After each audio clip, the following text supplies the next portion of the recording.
Welcome back, everyone. Today, let's dive into an absolutely fascinating topic, the wonders of Thai Theravada Buddhism.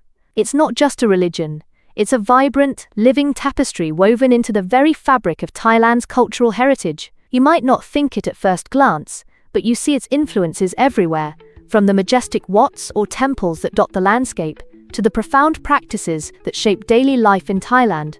Just imagine standing in front of those intricate golden statues.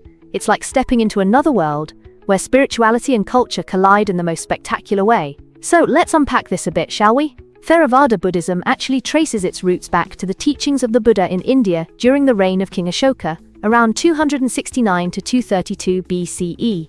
Can you believe that? It's like way back in history.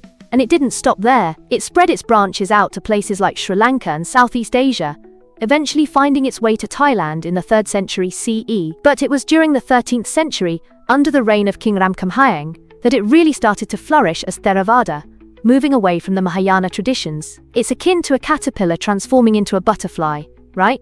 Really fascinating, isn't it? Oh wow, so it was around for ages. I mean, that's like ancient history. So, are we talking about how it influenced things like, Thai food too? Like, are there certain dishes that have to do with the teachings of Buddhism or rituals or anything? Because, I mean, I've heard that food is a big part of culture, right? That's an excellent point.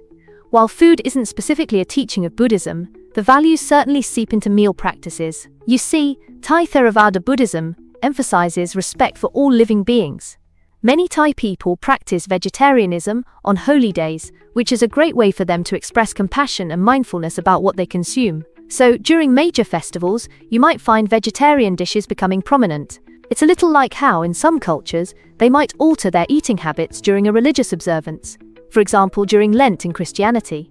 And speaking of festivals, you know the celebrations like Loi Krathong and Songkran? They're steeped in Buddhist tradition. Loi Krathong, for instance, is a festival of lights that honors the water goddess. But it's also an opportunity to reflect on the past year and let go of negativity. Can you imagine floating a krathong, a decorated basket with candles on water, as a symbol of releasing your troubles? It's really quite beautiful, right? Oh, definitely. That's such a cool way to symbolically let go of past stuff. It's sort of like a cleansing ritual. And I'm also curious about the monks. What role do they play in everyday life? I remember seeing those monks in their orange robes and thinking, like, do they really just chill in the temple all day reading scriptures? What's the deal with that? Because I just imagined them sipping tea and meditating, all zen-like. Haha, that's a quaint image. While they do spend a lot of time meditating and studying the Dharma, it's far more dynamic than that. Monastic life is structured and disciplined, really quite devoted to personal spiritual growth. Young boys, often around the ages of 10 to 12, commonly ordain as monks for a brief period, sometimes just a few weeks. It's sort of a rite of passage for them. They might experience monastic life, learn the values of community service, and gain insights into the teachings of the Buddha. These monks often engage with the lay people, providing spiritual guidance and leading community ceremonies. It's not all about silence and contemplation. There's a vibrant communal element. They might even be involved in temple fairs, teacher ceremonies, and festivals like the mentioned Loi Krathong. Essentially, they are the custodians, and they embody the teachings for the community. Isn't that fascinating? Oh wow, so they really do a lot.